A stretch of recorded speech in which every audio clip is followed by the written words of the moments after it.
দেখতেই পাচ্ছেন বিরাট বড় অনেক কিছু করা হয়েছে এখানে। হিব্রু ভাষা নয়, অনেক কিছু লেখা টেখা রয়েছে।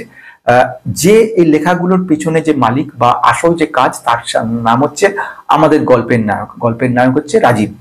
রাজীবের যে স্বপ্ন রয়েছে, অতি তুচ্ছ নিম্নবিত্ত পরিবারের একটা সাধারণ মানুষ, কিন্তু তার স্বপ্ন রয়েছে বিরাট। কিন্তু সেই স্বপ্নটা সাকার করার জন্য আমার সাহায্য চেয়েছে। একটা কথা জানবেন, সেটা হচ্ছে ভগবানকে যদি খুঁজতে হয় না, দেখবেন সমস্ত বাড়িতে খুঁজবেন যেখানে অভাব রয়েছে, যেখানে নিম্নবিত্ত মানুষদের বাস, এখানেই পাওয়া যায় সেসব মানুষগুলোকে, যে মানুষগুলো প্রচন্ড পরিশ্রমী এবং যাদের মধ্যে একটা একগুয়েমি রয়েছে নিজেকে প্রতিষ্ঠা করার, নিজেকে প্রমাণ করার। আজকে যে মানুষটার গল্প বলবো, বাচ্চা ছেলে, 31 বছর বয়স, দুর্দান্ত মানুষ। শুধু মানুষ বলে বলবো না, ওর এই গরিব আর্থিক পরিস্থিতি থেকে ওকে আমি বলেছিলাম, ভাই গুরু দক্ষিণ হিসেবে যা তুই দিবি দিবি, কিন্তু ও সেটা শোনেনি। ও আমাকে যেটা নর্মাল দেওয়া হয় সেটা পুরো দিয়ে বলেছেন, স্যার সামান্য ব্যাপার, আমাদের মতো মানুষদের জন্য আপনি ভগবান। সত্যি বলতে কি, এই মানুষগুলো বলে না যে মনগুলো এত বড় উদার থাকে, এত বড় চ্যালেঞ্জ থাকে, মাত্র 10,000 টাকা মাইনে নিয়ে যেভাবে লড়ছেও এবং একটা জায়গায় পৌঁছবেই। আজকে যেখানে দেখছেন কিছু আমি চার্ট ফার্ট তৈরি করে দিচ্ছি, কিছু স্টকের ব্যাপার নাম বলেছি, সবকিছু বলার আগে this video is only for education purpose, no buy sell recommendation. Before investing please consult your self or your advisor. কোনো রকম ভাবে কোনো স্টক আমি বলছি না, কোন স্টক ভালো, কোন স্টক খারাপ, কোন স্টক উন্নতি করবে, কোনটা করবে না, সে সম্পর্কে কোনো রকম আমি অ্যাডভাইস দিচ্ছি না। আমার কাজ যেটা, একটা পোর্টফোলিও ডাইভার্সিফাই করতে পারলো কিনা, কোন জায়গায় এফেক্ট হলো, কোন জায়গাতে গিয়ে করলো না, মিউচুয়াল ফান্ডগুলো কি কি নিয়ে রাখলো, কোনটা রাখলে ভালো হতো, এই ধরনের বিষয়গুলো বলার। তো দেখো, শোনো গল্পটাকে, বেশ ভালো লাগবে আজকের এই ভিডিওটা, মন ভরে যাবে। পোর্টফোলিওটা কিন্তু জানবে একটা স্বপ্ন।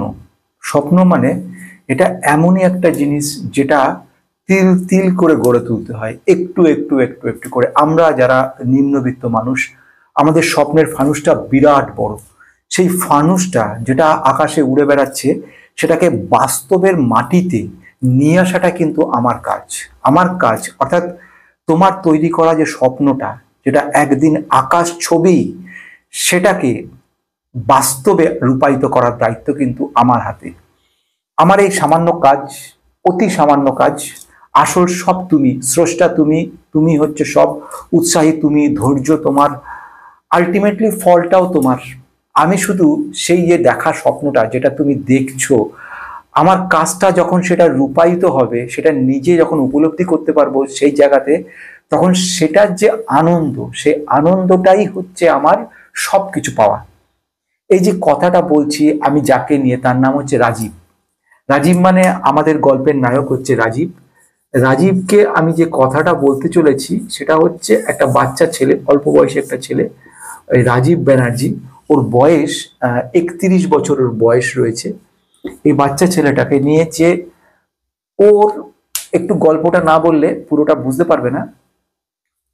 ও শুরু করেছিল বেশ ক বছর আগে থেকে। ও চিঠিটা আমি যদি পড়ি তাহলে বুঝতে পারবে, মানে এমন ভাবে ও বেশ শুরু করেছিল। তার পরবর্তীকালে কিছু স্টক নিয়েছিল এবং এর কথা তার কথা শুনে শুনে তারপর দেখা যাচ্ছে স্টকগুলো সবকিছু কিন্তু আলটিমেটলি লস হয়ে গেছে, এবং লস হওয়ার পরে সব সেল করে দিয়েছিল।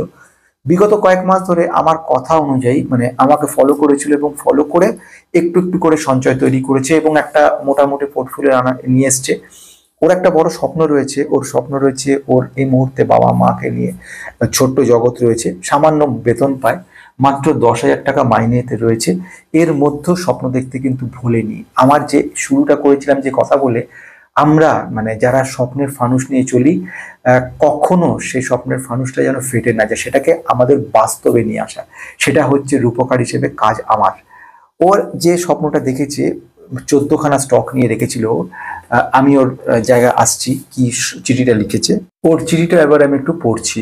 দাদা, আমি রাজীব, বয়স 31 বছর। আমি নিম্নবিত্ত পরিবারে বাবা মার সঙ্গে থাকি। আমি একটি প্রাইভেট সেক্টরে 10,000 টাকা মাইনের একটা চাকরি করি। দাদা, আমি 1 বছর আগে থেকে মিউচুয়াল ফান্ডে ইনভেস্ট করা শুরু করেছি। ইউটিউব অনেক ভিডিও দেখে স্টকও কিছু কিনেছিলাম, কিন্তু পরে সব লসে বিক্রি করে দিই। ভেবেছিলাম স্টক মার্কেট ইনভেস্টমেন্ট করবই না, কিন্তু গত 1 মাস ধরে দাদা আপনার ভিডিও দেখা শুরু করি, আবার সাহস করে ইনভেস্ট করা শুরু করেছি। আমি 2,500 টাকা মিউচুয়াল ফান্ডে এসআইপি করেছি, ও যেটা করেছে 2,500 টাকা মিউচুয়াল ফান্ডে এসআইপি করেছে। পরাগ পারেখ ফ্লেক্সি ক্যাপ এখানে 1,000 টাকা রেখেছে। বন্ধন স্মল ক্যাপ এখানে রেখেছে 1,000 টাকা।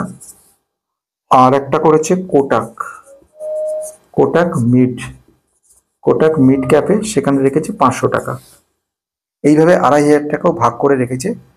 এখানে ওর কিছু প্রশ্ন রয়েছে, যেরকম মাসে 700 থেকে 1,000 টাকা করে ও ইকুইটি মার্কেটে দিতে পারবে, ইকুইটিতে দিতে পারবে। বেশ। আর প্রশ্ন রয়েছে প্রতি মাসে অ্যাভারেজ করব কি করে। তারপরে লিখেছে টাটা মোটরস কমার্শিয়াল 20টা শেয়ার পাবো ডিমার্জারের জন্য। ওয়াচ লিস্টে সোনা বিএলডব্লিউ আরভিএনএল কে রেখেছি, আপনি দয়া করে পোর্টফোলিও অ্যানালিসিস করে দেবেন। এইভাবে পাশে থাকলে আমাদের মতো পরিবারের ছেলেরা স্বপ্ন দেখার সাহসটা করতে পারে। আপনার গরু দক্ষিণাটা কি লিখেছে। আরেকটা কথাও লিখেছিল শেষের দিকে, সেটা আরেকটা জায়গাতে লিখেছে 10 থেকে 15 বছরের জন্য ও রাখতে চাইছে, মানে 10 থেকে 15 বছর হচ্ছে টাইম পিরিয়ড, না ও করেছে 15 বছর থেকে 20 বছর পর্যন্ত সময় রয়েছে, এই ব্যাপারটা নিয়ে কথা বলেছে। আর একটা প্রশ্ন ওর ছিল, সেকেন্ড কথা বলেছে ফোমোকে নিয়ে, অর্থাৎ এই বিষয়টা নিয়েও কিন্তু আলোচনা করব। ও যে প্রশ্ন করেছে, তো আমি ওকে বলেছিলাম যে তুই ওর এই পরিস্থিতি দেখে তুই যা পারবি তাই দিবি, কিন্তু ও কিন্তু সেটা শোনেনি। ও কিন্তু ঠিক যা বলেছিলাম সেই টাকাটাই দিয়েছে এ করার জন্য। আপনি যে উপকার, না দাদা কম দেওয়ার প্রশ্ন নেই, আপনি যে উপকার করেন তার কাছে এইটুকু টাকা কিছুই না দাদা। আমার মধ্যে একটা সমস্যা হচ্ছে, সেটা হলো ফোমো, সেটা কিভাবে ওভারকাম করব। তাহলে আজকের ভিডিওর মধ্যে দুটো ইম্পর্টেন্ট পয়েন্টকে আমরা পাচ্ছি, টার্গেট করছি। একটা হচ্ছে অ্যাভারেজ কিভাবে করব, দ্বিতীয়ত হচ্ছে ফোমোকে কিভাবে কাটাবো। আসা যাক ওর স্টকগুলোর দিকে, তারপরে তৃতীয় বিষয়টা নিয়ে বক্তব্য রাখবো। ও সুন্দর একটা কথা বলেছে, সে কথাটা হচ্ছে যে নিম্নবিত্ত সাধারণ মানুষদের উৎসাহ। সত্যি এই মার্কেটটা কিন্তু সকলের জন্য, এই মার্কেট সবার, সেই হিসেবে কিন্তু সমান অধিকার সকলের রয়েছে। ধৈর্য ধরে যে রাখতে পারবে এই বাজারটা কিন্তু শুধু তার জন্যই, বাকিদের জন্য কিছু না। যারা অবিশ্বাস করবে, যারা বলবে যে দূর এতে কিছু হয় না, তাদের জন্য কিন্তু এই বাজারটা নয়। ঠিক আছে, আসা যাক প্রথম দিকে কিছু সেক্টরের কথা আমি বলেছি। ফাস্ট মুভিং কনজিউমার গুড সেক্টরের কথা বলেছিলাম, আইটি সেক্টর, ব্যাংক সেক্টরের কথা বলেছিলাম, রেলওয়ে সেক্টরের কথা বলেছিলাম, ডিফেন্স সেক্টরের কথা বলেছিলাম। এছাড়াও ও কি করেছে, একটা হচ্ছে কেমিক্যাল সেক্টরের কথা, কেমিক্যাল কিছু রেখেছে, এবং অটো সেক্টরের মধ্যে কিছু রেখেছে।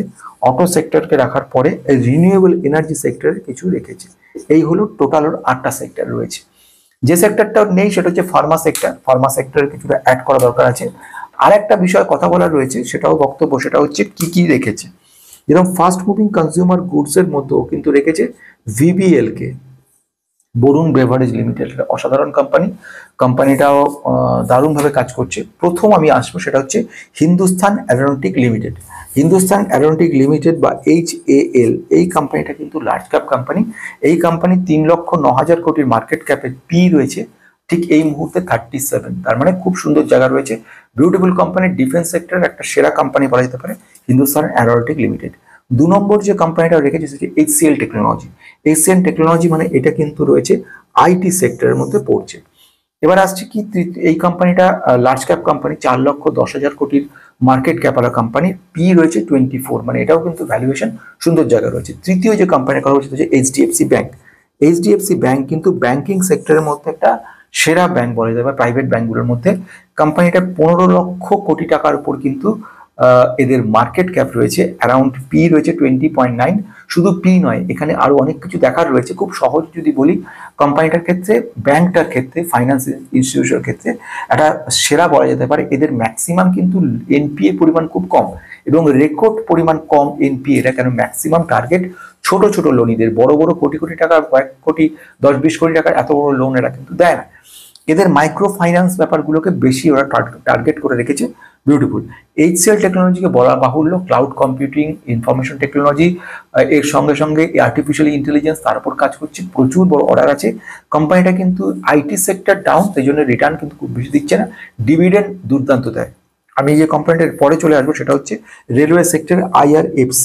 তো রেলের মধ্যে IRFC কে নিয়ে রেখে দিয়েছে, বেশ দুর্দান্ত কোম্পানি। এটাও কিন্তু রেলওয়ে সেক্টরের বলা যেতে পারে মনোপলিস্টিক বিজনেস করছে, ফাইন্যান্সের কাজকর্মগুলো টোটালটাই দেখে। কোম্পানির মার্কেট ক্যাপ 1,58,000 কোটি, লার্জ ক্যাপ কোম্পানি রয়েছে, পি রয়েছে 23, প্রাইস টু আর্নিং রেশিওতে খুবই সুন্দর জায়গা রয়েছে। নেক্সট আমি যাব জিও ফাইন্যান্সিয়াল। তো জিও ফাইন্যান্সে রয়েছে NBFCর মধ্যে। কোম্পানিটা কিন্তু এই মুহূর্তে রয়েছে 19,000 কোটি টাকার, সরি 1,90,000 কোটির কোম্পানির পি রয়েছে 118, অনেক হাই পি জায়গা রয়েছে। নেক্সট আমি রিনিউয়েবল সেক্টরে যাব। এখানে NHPC, ন্যাশনাল পাওয়ার, এই কোম্পানির নাম হচ্ছে NHPC। এটা কিন্তু হাইড্রো ইলেকট্রিক মানে রিনিউয়েবল এনার্জির উপর কাজ করা কোম্পানি কিন্তু 31,000 কোটির 81,000 কোটির মার্কেট ক্যাপের কোম্পানিটা রয়েছে, পি রয়েছে 25.8, ফ্যান্টাস্টিক কোম্পানি রয়েছে। নেক্সট আমি কোম্পানির কথা যাবো, সেটা হচ্ছে আইটি সেক্টরের আরেকটা কোম্পানি, সেটা হচ্ছে স্যাকসফটের কোম্পানি যদি বলি অনেকটা ডাউন, 2600 কোটি স্মল ক্যাপ কোম্পানি, পি রয়েছে 22। আচ্ছা, এই কোম্পানিটার ক্ষেত্রে যেহেতু পুরোপুরি আমেরিকার উপর ডিপেন্ডেন্ট, সেই জন্য এই মুহূর্তে কোম্পানিটা কিন্তু রিটার্ন কিচ্ছু নেই, অলমোস্ট জিরো, নেগেটিভ রিটার্ন রয়ে গেছে অনেক ক্ষেত্রে, কিন্তু কোম্পানির ফিউচার পোটেনশিয়াল ক্যাপাবিলিটি দুর্দান্ত রয়েছে। নেক্সট আমি চলে আসবো যে কটা, সেটা হচ্ছে অটো সেক্টর। সেখানে কিন্তু সোনা BLW প্রিসিশন বলে একটা স্টককে রেখে দিয়েছে, এটা কিন্তু অটোমোবাইল সেক্টরের মধ্যে পড়ছে। কোম্পানিটার কাজকর্ম হচ্ছে ইনস্ট্রুমেন্ট রয়েছে, অটো ইনস্ট্রুমেন্ট, অটো পার্টসের ওপর কাজ করে কোম্পানিটার। যে সমস্ত ইভি সেক্টরের বেশ কিছু পার্টস তৈরি করছে, ইলেকট্রনিক পার্টস, এবং যেগুলো অটো ইঞ্জিন যেগুলো রয়েছে তার উপরে কাজ করে কোম্পানি। দেশে এবং বিদেশে কিন্তু এদের চ্যানেল সেলস চ্যানেল ডিস্ট্রিবিউশন সেটাও কিন্তু খুব বড় মাপের রয়েছে। কোম্পানি ভবিষ্যতে ভালো করতে পারে, এবং 30,000 কোটি লার্জ ক্যাপ কোম্পানি, পি রয়েছে 48। নেক্সট আমি রেলওয়ে সেক্টরের দিকে চলে যাব। রেলওয়ে সেক্টরের আরেকটা কোম্পানিও নিয়ে রেখেছে, আইআরকন ইন্টারন্যাশনাল নিয়ে রেখে দিয়েছে। দুর্দান্ত কোম্পানি রয়েছে, 15,300 কোটি মার্কেট ক্যাপের কোম্পানিটার পি রয়েছে 23। এবার আসবো ডিফেন্স সেক্টরের ভারত ইলেকট্রনিক লিমিটেড, এর যেরকম হিন্দুস্তান রেখেছে সেরকম ভারত ইলেকট্রনিক লিমিটেডকে রেখেছে। কোম্পানিটা ইলেকট্রনিক ইনস্ট্রুমেন্ট, রাডার রিলেটেড কাজকর্ম, ওয়াইফাই কানেকশন, ডিফেন্স মিসাইলের যে সমস্ত পার্টসগুলো যেগুলো যাকে বলে কমিউনিকেশনে কাজকর্মগুলো করা, প্লাস ডেটা সেন্টারও কিন্তু হিন্দুস্তান এই ভারত ইলেকট্রনিক লিমিটেড কাজ করছে। কোম্পানিটা ফ্যান্টাস্টিক, 3,02,000 কোটির লার্জ ক্যাপ কোম্পানি, পি রয়েছে 53 হয়ে গেল। নেক্সট আমি চলে আসবো FM সেক্টরের VBL এর সঙ্গে LT ফুডকে কিন্তু নিয়ে রেখে দিয়েছে। LT ফুডসে এই মুহূর্তে 14,000 কোটির মার্কেট ক্যাপ রয়েছে, পি রয়েছে 22। ফ্যান্টাস্টিক কোম্পানি, বেসিক্যালি যাকে বলি বাসমতি রাইসের উপর কাজ করে, processing, manufacturing, distribution, sales, everything কোম্পানিটা থাকে। শুধু দেশে নয়, বিদেশে প্রচুর দেশে এরা এক্সপোর্ট করে, ম্যাক্সিমাম কান্ট্রি সারা বিশ্বে কিন্তু এরা এক্সপোর্ট করে। কম্পিটিশন অবশ্যই রয়েছে, কিন্তু LT ফুডস কিন্তু মাল্টি ব্যাগার কোম্পানি বলা যেতে পারে। নেক্সট আমি আসবো IDFC ফার্স্ট ব্যাংকের কথা। IDFC ফার্স্ট ব্যাংক কোনো রিটার্ন তেমন দেয়নি, ফ্রাস্ট্রেশন শুধু তৈরি করেছে আমাদেরকে। ফার্স্ট ব্যাংক যতই বলা হোক না কেন, যতই ম্যানেজমেন্ট এখন স্ট্রং হয়েছে, বেশ কিছু পজিটিভিটি দেখা গেছে, মাইক্রো ইকোনমির উপরে কাজকর্ম করছে, ছোট ছোট লোন দিয়ে থাকে, এবং রিকভারি পার্সেন্টেজ ভালো। কিছু অ্যাপসের মাধ্যমে এদের প্রোডাক্ট সেল করে, প্রোডাক্টের মধ্যে যেগুলো রয়েছে সেগুলোর মধ্যে কিছু ফাইন্যান্সের লোন রয়েছে, বিভিন্ন রকম loan, vehicles loan, personal loan, এই ধরনের লোনগুলো এরা কিন্তু দিয়ে থাকে। তারপরে একটা নেটওয়ার্কের মাধ্যমে লোন দিয়ে থাকে। যাই হোক, মোটমাট কোম্পানিটা রেখে দিয়েছো, ভবিষ্যতে ভালো করবে, একটা লং টার্মের একটা তোমাকে লক্ষ্য রেখে এগোতে হবে, সেই কারণে ঠিক আছে। কোম্পানি 66,000 কোটির মার্কেট ক্যাপের কোম্পানি, পি রয়েছে 81। এরপর হচ্ছে কেমিক্যাল সেক্টরে এখন শুরু করিনি, ফিনোটেক্স কেমিক্যাল লিমিটেড দুর্দান্ত কোম্পানি, 3,000 কোটি স্মল ক্যাপ কোম্পানি, পি রয়েছে 29। কিছু রিটার্ন দেয়নি, কিছুটা আমরা দেখতেই পেলাম, স্প্লিট দিল, বোনাস দিল, প্রায় ডবল, মানে ডবল নয় 10 গুণ করে দিল। যার 33টা ছিল 330টা করলো, যার 70 ছিল 700 খানা হয়ে গেল। এইগুলো কিন্তু আলটিমেট ব্যাপার না, চমক নয়, এটা লং রানে গিয়ে আমরা দেখবো পজিটিভিটি। এখন অপেক্ষা করতে হবে, ধৈর্য ধরে, অনেকটা সময় লাগবে। মানে এখনই কোনো চমক দেওয়া, এখনই বিরাট কিছু হওয়া, সে ধরনের এক্সপেকটেশন না রাখাটাই ভালো। আমি চলে আসবো লাস্ট দিকে, সেটা হচ্ছে যেটা আমি বলছিলাম বরুণ বেভারেজ লিমিটেডকে নিয়ে। কোম্পানিটা কিন্তু 1,59,000 মার্কেট ক্যাপের কোম্পানি, পি রয়েছে 53। আন্ডারভ্যালুড কোম্পানি। পেপসিকো 1990 সাল থেকে পেপসিকোর সবচেয়ে বড় এশিয়ার ব্র্যান্ড হিসেবে কাজ করছে বরুণ বেভারেজ লিমিটেড। পেপসিকোর যে কোল্ড ড্রিঙ্কস গুলো বা যে সমস্ত ওয়াটার যেগুলো রয়েছে, মানে যাকে আমি বলবো যে বেভারেজ, বেভারেজের উপর কিন্তু কাজকর্ম করছে, বহু বিশাল লেভেলে কাজকর্ম, পেপসির সবচেয়ে বড় ব্র্যান্ড মাউন্টেন ডিউ এগুলোর উপর কাজ করে কোম্পানি প্রেজেন্টলি কিন্তু আস্তে আস্তে আদার কনফেকশনারির দিকেও ঝুঁকছে। বিরাট বড় লার্জ ক্যাপ কোম্পানি রয়েছে, 1,59,000 কোটির কোম্পানি, একটা সময় দুর্দান্ত রিটার্ন দিয়েছিল, আজকে সেসব কমে গেছে। তাহলে মোটামুটি এটা আমরা বুঝে গেলাম। এবারে আমি যেটা বলবো রাজীব, সেটা হচ্ছে তোমাকে ধৈর্য ধরে অপেক্ষা তোমার করতে হবে। নিম্নবিত্ত পরিবারের এক অতি সাধারণ মানুষ তুমি, সাধারণ মানুষদের মতো, যারা আমাদের মতো সাধারণ মানুষ তুমি। এই নিম্নবিত্ত মানুষ মানে কিন্তু তোমার কাছে বিরাট বড় জোর রয়েছে, যে জোরটা কিন্তু অনেকের কাছে, অনেক অর্থশালী মানুষের কাছে নেই। সেই যে জোরটা হলো একগুঁয়েমি। সামান্য মাইনে কিন্তু তাই বলে স্বপ্নটাকে মরতে দেয়নি। 10,000 টাকা আছে, এমন এমন সংসার দেখা গেছে শুধু 15 থেকে 20,000 টাকা ছোট্ট সংসারে কাজে লাগে। এবং সত্যি আজকের দিনে চাল ডাল তেল নুন কেনার পরে যে টাকাটুকু পড়ে থাকে সেটা কখনো সঞ্চয় করা যায় না। তার জায়গায় রাজীব যে দেখাতে পেরেছে, মানছি ওর বিয়ে হয়নি, সংসার হয়নি, সেখানে এলে খুব মুশকিল হতো, কিন্তু ধৈর্য ধরেও তো রেখেছে, ইনভেস্টমেন্টটা করে গেছে। কত মানুষকে বোঝাতে গিয়ে আমার হিমশিম খেতে হয়েছে যে কেন ইনভেস্টমেন্ট করছিস না। সে উল্টে বলছে কেন ইনভেস্ট করবো, তাকে বোঝাতে গিয়ে অসুবিধা হয়ে যাচ্ছে। সে তার লাখ টাকা মাইনে পায়, কোনো ইনভেস্টমেন্ট কিছু নেই। আর এত সামান্য মাইনে থেকেও ছেলেটা প্রায় 20,000 টাকা, 21,000 টাকা মতো কিন্তু এর মধ্যে ইনভেস্ট করে ফেলেছে, 20,800 টাকা। তাহলে বোঝা যাচ্ছে ক্ষেত্রে কিরকম অবস্থা। ছেলেটার মধ্যে অজস্র সম্ভাবনা রয়েছে। তোকে এবারে শেষ কথার দিকে বলি, এখানে আমি যা দেখলাম তোর পুরোপুরি ঠিকঠাক। একটি স্টকও বাড়াবি না আমার কথা না শুনে, শুধু জিও ফাইন্যান্স ছাড়া, যে একটু ওভার ভ্যালুড হয়ে আছে, আর কোথাও আমি কিছু দেখলাম। এনএইচপিসি ঠিক আছে, আমি যেটা বলতাম সেটা তোকে একটা বলতাম, ফার্মা সেক্টরের সিপ্লা বা সান ফার্মাকে একটু নিয়ে রেখে দে। আর রিস্ক পছন্দ করলে অনু ফার্মা বা এই ধরনের মেডিকেয়ার কোম্পানি এরকম একটাকে তুই রাখতে পারিস। আর বাকি আমি কোনো সেল করতে তোকে বলছি না। আমি কেমিক্যাল সেক্টরে এখন তোকে নিতেও বলছি না, দীপক নাইট্রেটকে নেবার কথা ছিল তোর একটা, সেটা আমি বলছি না। কিন্তু আর একটা তোকে পজিটিভিটি বলবো, সেটা হচ্ছে তুই যদি রাখিস সেক্ষেত্রে অটো সেক্টরের মধ্যে তুই যেরকম সোনা বিএলডব্লিউ প্রেসিশন রেখেছিস, সেরকম টাটা মোটরস কিংবা মাহিন্দ্রা অ্যান্ড মাহিন্দ্রাকে অ্যাড করে না। তাহলে আমি যদি এটাকে একটুখানি সংক্ষেপে নিয়ে আসি, কি কি তোকে করতে হবে। প্রথম ঘটনা, ফার্স্ট যেভাবে চলছিস সেভাবে চল। এখানের মধ্যে 3টে রেখেছিস, জানি না বন্ধন স্মল ক্যাপে তোকে কে বলেছে, কিন্তু করে ফেলেছিস, রেখেছিস, এখন ভাঙা উইথড্র করা আবার লস দরকার নেই, যেরকম আছে ছেড়ে দে। এভাবে চালিয়ে যা, 2,500 টাকা করে দে। 10,000 তো চিরকালের জন্য ফিক্স না, এই টাকাই পাবি, আর জীবনে কিছু টাকা পাবি না, ঠিক এটাই মাসে মাসে সারা জীবন শেষ দিন পর্যন্ত পেয়ে যাবি, তা তো না। মাত্র তোর এখন বয়স কত, তুই 30 বছর, জীবনের অর্ধেকটার বেশি পড়ে রয়েছে তোর, অনেক বড় জীবনে বেশি পড়ে রয়েছে। সেখানে তোর 15-20 বছরে তোর একটা বিরাট বড় অ্যামাউন্ট জোগাড় করতে পারবি, তোর নিশ্চিন্ত ভাবে কিচ্ছু করতে হবে না। 1,000 টাকা করে তুই যদি জমা করে যাস, তাও তুই কিন্তু এত টাকা তোর সেই মুহূর্তে চলে আসবে। ভ্যালুয়েশন বড় বড় যারা বোদ্ধা আছে, তারা নাকটাক সিটকে চলে এসে বলবে যে 1 কোটি কেন, সেটা যখন ভ্যালুয়েশন হবে 30 বছর পরে, সেখানে গিয়ে কি দেখবো, 15-20 বছর পরে তখন কি দেখবো। আমি সব যদি নেই, ইনফ্লেশনকে নিলাম, ট্যাক্সকে নিলাম, সব নিলাম, সব কিছুকে বাদ দিলেও তোর কাছে আজকের দিনে 60 থেকে 70 লক্ষ টাকা তোর সঙ্গে থাকবে এক্সট্রা, কম করে বলছি। তারপরে তুই তো আরো বাড়বে, সেগুলো আরো যোগ হবে এর সঙ্গে। যেন বুঝতে পারছিস কি ব্যাপারটা হলো। এবার আসছি আরো ছোট করে আনি। প্রথম ঘটনা, 1 নাম্বার, অটো সেক্টরের মধ্যে মাহিন্দ্রা অত টাটা মোটরকে নেবে। সেকেন্ড ওয়ান, ফার্মা সেক্টর তোমার নেই, ফার্মা সেক্টরের মধ্যে সিপ্লা আর সান ফার্মা, এবং রিস্কের মধ্যে অনু ফার্মা বা এই ধরনের মেডিকেয়ার কোনো একটাকে নেবে। কেমিক্যাল সেক্টর বা আর কোনো কিছুতে কোনো চেঞ্জের কথা বলছি না, যা চলছে একদম চোখ বুঝে এভাবে চালিয়ে যাও। যে যা বলে বলুক, যে যেখান থেকে তোকে ডাইভার্ট করার চেষ্টা করুক, যেভাবে তোকে করুক, তোর কান বন্ধ, তোর চোখ বন্ধ, তোর কোনো দিকে তোর কোনো নজর নেই, পুরো সব বন্ধ করে চোখ বুঝে পুরো আমার উপর বিশ্বাস করে চুপ করে বসে থাক। আগামী 1 বছরের মধ্যে তুই কিছুই করবি না। 1 বছর চুপচাপ যেরকমভাবে কাজ করে যাচ্ছিস করে যাবি। ঠিক 1 বছর পরে তুই আমাকে একটা রিমাইন্ডার দিবি যে দাদা তুমি বলেছিলে আমাকে, আমি সেই মতো কিন্তু এসছি। তারপরে কি করব না করব আমি পরের কথা।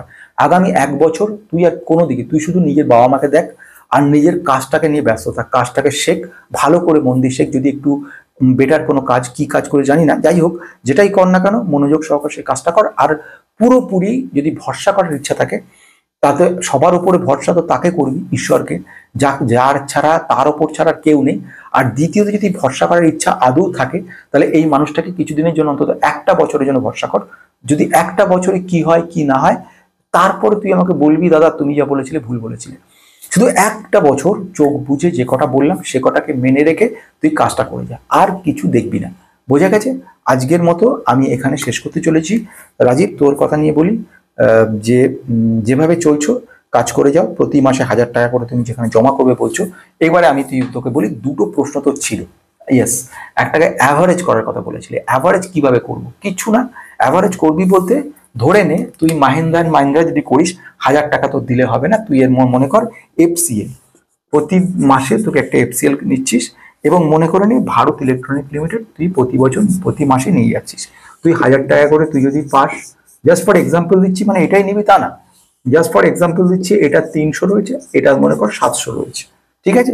তাহলে প্রতি মাসেই তুই একটা একটা করে যোগ করতে থাক, একটা একটা করে কিন্তু তোর 700 700 700 করে এরকম ভাবে তুই কিন্তু কিনতে থাক, একটু বাড়বে একটু কমবে, সেই অনুযায়ী কিন্তু তোকে কেনা বেচা করে যেতে হবে প্রতি মাসে। এটাকেই বলছি তোকে অ্যাভারেজ। মানে প্রথম 700 যখন তোর থাকলো, দ্বিতীয়বার যখন তোর সেকেন্ড 700টাই হলো, তখন কি দাঁড়ালো বলতো? এই হলো তোর 700, পরের বারে তোর এলো মনে কর 750, দাম বেড়ে গেল, তার পরের বারে মনে করে নে 650 হলো। তাহলে তিনটেকে আমি যদি যোগ করি, তার মানে আমি এখানে দেখতে পাচ্ছি 2100, 700 হচ্ছে 750 আর 650 যদি যোগ করি, তাহলে আমার দাঁড়ালো 2100। 2100 ডিভাইড বাই 3, অ্যাভারেজ হয়ে গেল 300। বোঝা গেল? এবারে কোনো সময় দেখা গেল এটা 550 হয়ে গেল, সেই অনুযায়ী কিন্তু ডিভাইড বাই 3 700 হলো। মানে কনস্ট্যান্ট তোর অ্যাভারেজ কখনো বাড়বে কখনো কমবে, এত কমপ্লিকেট করে ভাবার ব্যাপার নেই, সহজ ব্যাপার। প্রতি মাসে টাকা আসার সঙ্গে সঙ্গেই ম্যানুয়ালি যাবি, গিয়ে একটা করে করে কিনে নিবি। আমিও এরকম ভাবে কিন্তু কিনি, এটা কিন্তু আমি তোকে বলছি বলে আমি জ্ঞান দিচ্ছি না, আমি নিজে আজ থেকে না, বছরের পর বছর ধরে যখনই আমি মাসের মাইনে হচ্ছে বা কোনো টাকা আসছে, সেই বুঝে সে টাকাটা দিয়ে কিন্তু আমি একটা একটা করে কিনছি, অতি সামান্য। আমিও শুরু করেছিলাম অতি সামান্য দিয়ে, এবং আজও সেই সামান্যতেই রয়েছি, খুব বিরাট কিছু নয়, কিন্তু আমি রেগুলারিটি, রুটিনের মতো করে প্রতিদিন জমা জমা জমা জমা করে চলেছি। বোঝা গেল 1 নাম্বার। ফোমো থেকে কি করে বাঁচবি? খুব বড় প্রশ্ন এটা, অনেকে প্রশ্নটা করে, আমি তোকে এবারে বুঝিয়ে দিচ্ছি, শুধু তোকে বোঝাচ্ছি আমি, শুধু মন দিয়ে ব্যাপারটা কি বলছি শুনে যাক। এটার জন্য তোর হিউম্যান বিহেভিয়ার অর্থাৎ সাইকোলজিকে প্রয়োজন পড়বে। কি সাইকোলজি প্রয়োজন পড়ছে? নিজের উপর বিশ্বাস। আমি যেটা বলতে চাইছিলাম, নিজের উপর 100% বিশ্বাস, এবং যে তোকে দেখাচ্ছে গাইড হিসেবে, তুই গুরু বলে মান, কিংবা দাদা বলে মান, কিংবা যা খুশি বলেই মান, যখন আমার আন্ডারে তুই রয়েছিস, যে কতদিন ততদিন তুই পারলে মেম্বারশিপ নিয়ে রাখবি, সামান্য, বেশি কিছু না। যদি না পারিস কোনো অসুবিধা নেই, তাতেও কিছু যায় আসে না, আমি তোর সঙ্গে রইলাম। আর তো আমার খাতা রয়েছে এখানে, খাতায় পুরো লিখি আমি, কোনো এমনি উড়ানো ব্যাপার নয়, খুব সিরিয়াস আমি ব্যাপারগুলো সম্পর্কে, খুব যাতা না আমি, এগুলোকে খুব প্রচন্ড সিরিয়াস না দেখি। আমি ভিউ দেখি না, আমি টাকা ইনকাম দেখি না, কিছু দেখি না। একটা মিনিমাম দক্ষিণা আমার নিতেই হয়, না নিলে শুনেছি যেটা ফলটা কাজে দেয় না, সেই জন্য মিটে নিচ্ছি। এবার আসছি যে কথাটাতে, সেটা হচ্ছে ফোমোটাকে কাটানো যায়, কখন ফোমোটা হয় সেটা আগে বোঝ।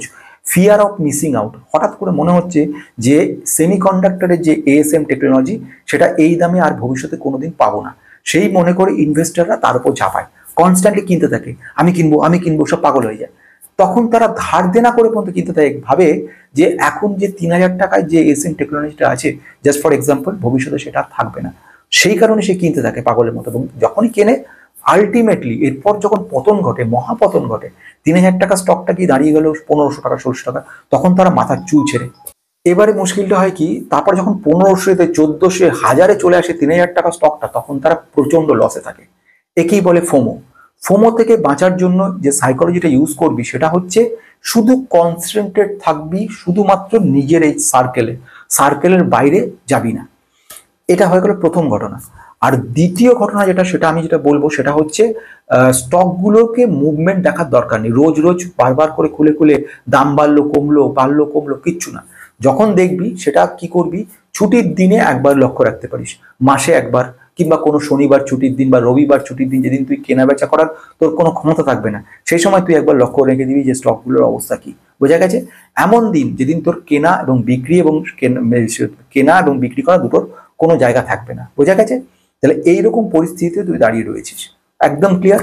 এবার আসা যাক শেষ কথা, যেগুলো বললাম অনেক, তোকে শুভেচ্ছা জানাচ্ছি, শুরু করে দে। শুরু না করা পর্যন্ত কোনো কিছু শেষ হবে না, কাজটা শুরু করে যেতে হবে। সুন্দরভাবে কাজ করে যাচ্ছিস, এগিয়ে চল, সঙ্গে রয়েছিস সব সময়ের জন্য, যে কোনো ধরনের সাহায্যে আমাকে একবার ডাকবি।